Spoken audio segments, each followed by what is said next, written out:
তার মাকে হত্যা করেছে, কারণ নেশার টাকা দিতে পারে নাই। এই অপরাধে মা নেশার টাকা দেয় নাই, এর জন্য মাকে কুপিয়ে হত্যা করেছে। আমাদের মাতৃভূমিকে পরিকল্পিতভাবে ধ্বংস করে দেওয়া হচ্ছে। গাজীপুরের গাছায় বাংলাদেশ জামায়াতে ইসলামীর উদ্যোগে মাদক বিরোধী অভিযান ও আলোচনা সভা অনুষ্ঠিত।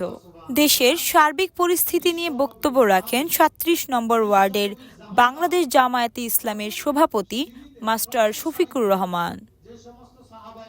তিনি বলেন, এই প্রিয় মাতৃভূমি বাংলাদেশকে পরিকল্পিতভাবে আমাদের যুব সমাজকে ধ্বংস করে দিচ্ছে। একটি নমুনা দেখেন। আমাদের এই বাংলাদেশে আমাদের প্রিয় জন্মভূমিকে পরিকল্পিতভাবে আমাদের যুব সমাজকে নষ্ট করে দেওয়া হচ্ছে। এর কয়েকটি নমুনা দেখেন। আমাদের সাংস্কৃতিক আগ্রাসনে আমরা শিকার হচ্ছি। আমাদের বিটিভি কেউ দেখে না। আমাদের বাংলাদেশে প্রতিটা ঘরে ঘরে যদি যায় দেখেন, প্রত্যেকটা মা বোনেরা স্টার জলসা বা স্টার প্লাস, ওই যে ভারতীয় চ্যানেলগুলা দেখে অপসংস্কৃতিতে আমরা মত্ত হয়ে গেছি।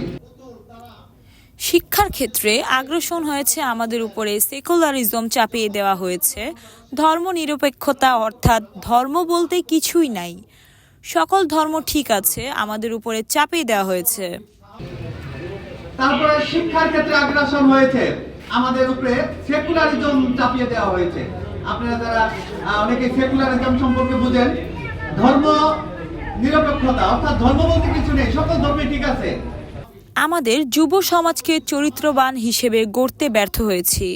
এজন্য বর্তমান সরকারের কাছে দাবি, শিক্ষা ক্ষেত্রে ইসলাম সম্প্রদায় কারুকলাম চালু করতে হবে।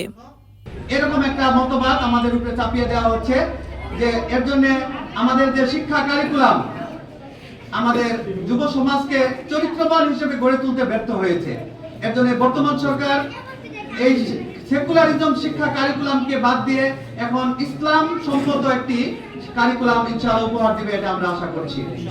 ভারত এবং মায়ানমার সীমান্তে বাংলাদেশে মাদক বিক্রি করার জন্য ৬৭টি স্পট তৈরি করেছেন। আমাদের সন্তানদেরকে যদি আদর্শ মানুষ হিসেবে গড়তে চাই, এজন্য মাদকের বিরুদ্ধে সামাজিক প্রতিরোধ গড়ে তুলতে হবে। মাদককে না বলতে হবে। কেউ মাদক বিক্রি করতে পারবে না, সেবনও করতে পারবে না। আমরা হয়তো জানি না, আপনি জানেন না, কিন্তু এরকম আছে। গোয়েন্দাদের তথ্য যে ১৩ থেকে ১৭টা স্পট যেখানে প্রকাশ্যে মাদক বিক্রি হয়। সম্মানিত সুধী, সচেতন মহল, আমাদের সন্তানদেরকে যদি আদর্শ মানুষ হিসেবে গড়ে তুলতে চাই, তাহলে এই মাদকের বিরুদ্ধে সামাজিক প্রতিরোধ গড়ে তুলতে হবে। প্রত্যেক স্তরে, প্রত্যেক মহল্লায় আমাদের প্রতিরোধ কমিটি গঠন করতে হবে, যে এই মাদককে না বলতে হবে। কেউ মাদক বিক্রি করতে পারবে না, কেউ মাদক সেবন করতে পারবে না। এর জন্য আমাদের প্রশাসনের সহযোগিতা নিয়ে আমাদেরকে এগিয়ে যেতে হবে। আল্লাহ সুবহানাহু ওয়া তাআলা বলেছেন যে উপকার যদি কিঞ্চিত পরিমাণ থাকে, অপকার হলো পাহাড় পরিমাণ। এজন্য এটা থেকে দূরে থাকা আমাদের মুসলমান হিসাবে এটা দরকার, এটা প্রয়োজন।